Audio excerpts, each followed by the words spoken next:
Hello guys, ప్రస్తుతం మనగా చూసుకున్నట్లయితే చాలా మంది హీరోల యొక్క రెమ్యునరేషన్లు విపరీతంగా పెరుగుతున్నాయి. ప్రెసెంట్ ఈ మధ్య చూసుకున్నట్లయితే ఎస్ఎస్ రాజమౌళితో వచ్చినటువంటి triple R cinema national actors అయినటువంటి రామ్ చరణ్ కానీ జూనియర్ ఎన్టీఆర్ కానివ్వండి, సో ప్రెసెంట్ 100 కోట్ల నుంచి 200 కోట్ల వరకు కలెక్ట్ చేస్తున్నారు.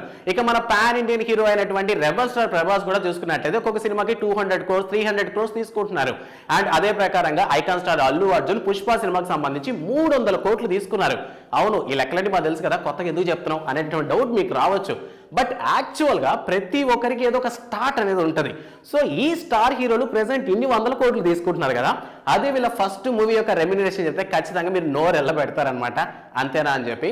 సో ఇందులో ముఖ్యంగా చూసుకున్నట్లయితే తారక్ అన్న గురించి మనం మాట్లాడుకోవాలి. సో నందమూరి వంశం నుంచి తారక్ అన్నకి ఉన్నటువంటి క్రేజ్ ఓ లెవెల్లో ఉంటుంది. సో అటువంటి తారక్ అన్న యొక్క ఫస్ట్ మూవీ చూడాలని ఉంది.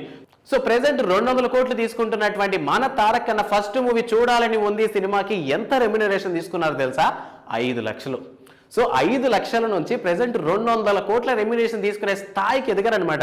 అంటే ఏది అంత ఈజీగా రాలేదు, అంటే మధ్యలో ఆయన హార్డ్ వర్క్ ఉంది. సో విపరీతంగా చేసినటువంటి మాస్ ఫిల్మ్స్ చాలానే ఉన్నాయి. బట్ ఫస్ట్ మూవీకి ఆయన తీసుకున్నటువంటి రెమ్యునరేషన్ 5 లక్షలు అంటే కాస్త కామెడీగానే అనిపించింది నాకు. ఇక next pan India star hero అయినటువంటి రెబల్ స్టార్ ప్రభాస్ అన్న ఫస్ట్ మూవీ ఏంటో మనకు తెలుసు కదా, ఈశ్వర్. సో ఈశ్వర్ సినిమాకి సంబంధించి స్టార్టింగ్ లో అయితే కేవలం 15 లక్షల రూపాయలు తీసుకున్నారంట, 15 lakhs. సో ప్రెసెంట్ మన స్టార్ ప్రభాస్ అని అయితే 300 కోట్లు తీసుకున్నారు. బాహుబలి సినిమాకి ఎంత తీసుకున్నారో మీకు తెలిసే కామెంట్ లో చెప్పండి. ఇక next one global star Ram Charan Tej. So first movie Puri Jagannath తోనే ఆయన లాంచ్ అయ్యారు చిరుత అనేటటువంటి సినిమాతో. సో ఈ సినిమాలో ఈయన 50 లక్షల రెమ్యునరేషన్ తీసుకున్నారంట first film. Present global star so game changer కి చాలా ఎక్కువనే ముట్టిందని చెప్పి మొత్తం టాక్స్ వస్తున్నాయి. అంటే కన్ఫ్యూజన్ లో ఉన్నారు. కొంతమంది 100 కోట్లని, కొంతమంది 150 కోట్లని, మరి కొంతమంది 200 కోట్లని ఈ విధంగా మాట్లాడుతున్నారు. సో ఓవరాల్ గా ఒక రౌండ్ ఫిగర్ అయితే రాలేదు. సో ఓవరాల్ గా చూసుకున్నట్లయితే కొన్ని కోట్లలోనే తీసుకున్నారు. 100 కోట్ల పైగానైతే ఖచ్చితంగా అయితే ఉంటుంది రామ్ చరణ్ రెమ్యునరేషన్ అని టాక్. సో ఈయన ఫస్ట్ ఫిలిం లో చూసుకున్నట్లయితే 50 లక్షల రెమ్యునరేషన్ తీసుకున్నారంట. ఇక last but not the least పుష్పతో మన ముందరికి రాబోతున్నారు December 5th icon star Allu Arjun.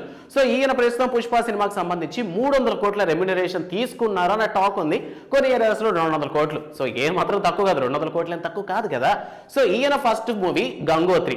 So Gangotri సినిమాకి ఐకాన్ స్టార్ అల్లు అర్జున్ తీసుకున్నటువంటి రెమ్యునరేషన్ ఎంతో తెలుసా? 20 lakhs. సో 20 లక్షల రెమ్యునరేషన్ తీసుకొని గంగోత్రి సినిమాతో స్టార్ట్ చేసినటువంటి మన icon star Allu Arjun present 200 కోట్ల పైగానే ఛార్జ్ చేస్తున్నారంట ఒక సినిమాకి. సో ఈ విధంగా మన స్టార్ హీరోలందరూ ఇలా లైఫ్ని మొదలు పెట్టారు. సో మీరు ఖచ్చితంగా ఈ వీడియో చూసే వాళ్ళలో కొంతమంది జాబ్ చేస్తూ ఉండొచ్చు కదా. సో మీరు మీ ఫస్ట్ జాబ్ యొక్క ఫస్ట్ శాలరీ ఎంత అనే విషయాన్ని కామెంట్ సెక్షన్ లో మెన్షన్ చేయండి. అండ్ వీడియో నచ్చితే ఖచ్చితంగా లైక్ చేయండి. And don't forget to subscribe fast TV. Thanks for watching.